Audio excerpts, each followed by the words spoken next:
Il y a 50 ans, suite à la guerre des 6 jours, Israël entamait son occupation des territoires palestiniens, une occupation qui est toujours en cours aujourd'hui, malgré la résolution du Conseil de sécurité des Nations Unies réclamant la fin de cette occupation.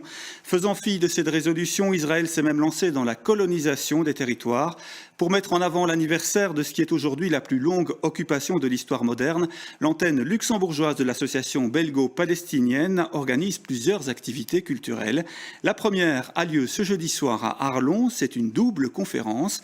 Pour nous parler des différentes activités proposées, nous accueillons Éric Jourdan, responsable de l'antenne luxembourgeoise, et un des conférenciers de ce soir, Pierre Stamboul, vice-président de l'Union juive française pour la paix. Bonjour à tous les deux. Bonjour. Alors Éric Jourdan, pour mettre en évidence donc, ces 50 ans d'occupation des territoires palestiniens, votre association a décidé de mettre en avant un programme culturel principalement, avec donc une première conférence, une double conférence ce soir.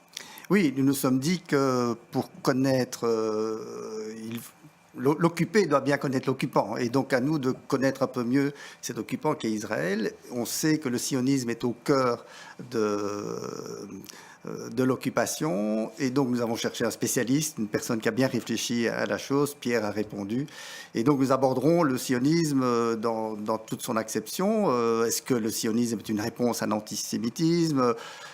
On fait souvent un amalgame aussi entre sionisme et antisémitisme. Est-ce que le sionisme peut nous conduire à la paix? Parce que le peuple palestinien aspire à la paix et souhaite vivre une autre vie que ce qu'ils vivent pour le moment. Effectivement. Justement, Pierre Stamboul, donc, vous êtes un des deux conférenciers de ce soir, vous êtes juif. Oui, tout à fait. Or, on fait souvent cet amalgame, comme disait M. Jourdan, entre antisionisme et antisémitisme, ce qui rend le sujet hautement polémique. Je suis clairement un juif antisioniste. Le sionisme est la pire réponse donnée à l'antisémitisme. C'est une théorie de la séparation qui dit que juifs et non-juifs ne peuvent pas vivre ensemble. C'est une théorie raciste. Elle a abouti au fait qu'Israël est déclaré par le tribunal Russell comme un État d'apartheid. Il y a 6 millions de juifs israéliens et 6 millions de Palestiniens qui vivent sur le même territoire. Les uns ont tous les droits, les autres n'ont rien. Et comme juifs, ça heurte très profondément notre histoire, notre mémoire, notre conscience. En particulier, notre mémoire du génocide et notre mémoire de l'antisémitisme.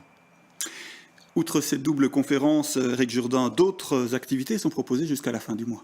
Oui, voilà. Alors, il y en aura pour tous les goûts, et j'invite tous ceux qui sont plutôt tendance formation à venir à la formation que nous organisons samedi à la salle Isaïe de 10 à 16 heures.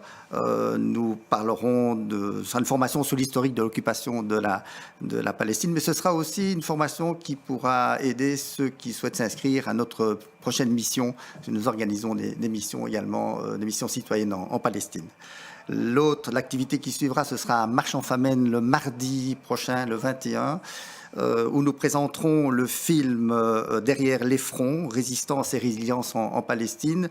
Nous suivrons, c'est un documentaire sur la psychothérapeute et écrivaine Sama Jaber, qui suit essentiellement des femmes qui toutes ont soit perdu un fils ou un père ou un frère, soit prisonnier, soit assassiné.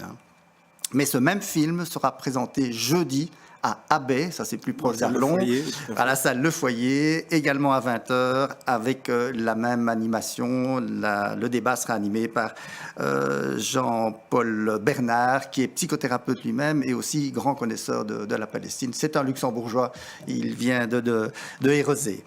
Et le mercredi 29, nous terminons par du théâtre. Oui, il y en a pour tous les goûts. Là, ce sera Maison de la Culture de Marche. À la Maison de la Culture, la petite salle, sera Terre Promise à 20h.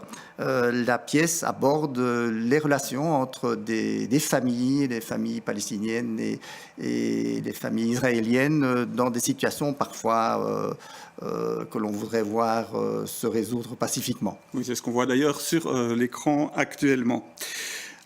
Alors Pierre Stamboul, vous pensez qu'on en sortira un jour de ce conflit israélo-palestinien? Vous êtes optimiste? Nous comparons très souvent la situation en Palestine avec ce qui s'est passé en Afrique du Sud. Tant que l'apartheid sud-africain n'a pas été puni, sanctionné, il ne s'est rien passé. Entre le moment où il y a eu l'appel de l'ANC au boycott et le moment où le boycott est devenu quelque chose de massif, il s'est écoulé 30 années. Après, les choses sont allées très vite. Franchement, si j'étais Netanyahou, je ne changerais pas de politique, puisque tous les dirigeants du monde entier s'aplatissent devant toutes les provocations qu'il peut faire.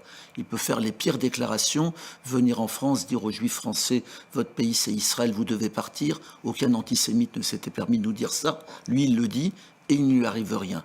Le jour où l'État d'Israël sera puni, les choses iront vite. Donc nous, à l'Union juive française pour la paix, nous prônons le BDS, le boycott des investissements sanctions, jusqu'à ce que l'État d'Israël se conforme au droit international. Et nous sommes persuadés que le jour où ce pays sera sanctionné, les choses iront très vite. Il y aura de l'intérieur même de la société israélienne des propositions pour une paix fondée sur l'égalité des droits et le vivre ensemble et la justice. Tant qu'il n'y aura pas de sanctions, il n'y a pas de solution. D'accord. Vous vouliez dire un petit mot aussi sur la bande de Gaza ?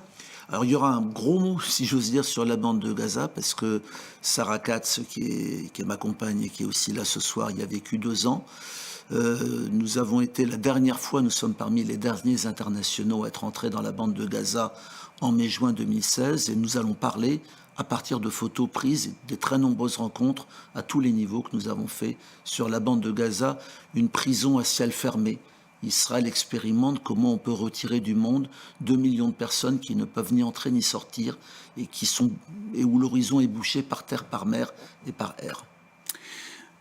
Les gens peuvent encore s'inscrire aux activités, j'imagine ? Oui, tout à fait. Ce soir à 20h, il y a encore de la place. 2 sujets seront abordés. Vous avez entendu, donc c'est le sionisme et Gaza. Et inscrivez-vous sans problème à la pièce de théâtre du mercredi 29. Il y a encore de la place et nous vous y attendons tous nombreux, de même qu'au cinéma à Abbé et à Marchand-Famenne. Voilà, merci beaucoup à tous les deux. Et on signale d'ailleurs que la double conférence de ce soir, c'est à la salle Isaïe à Arlon à 20h.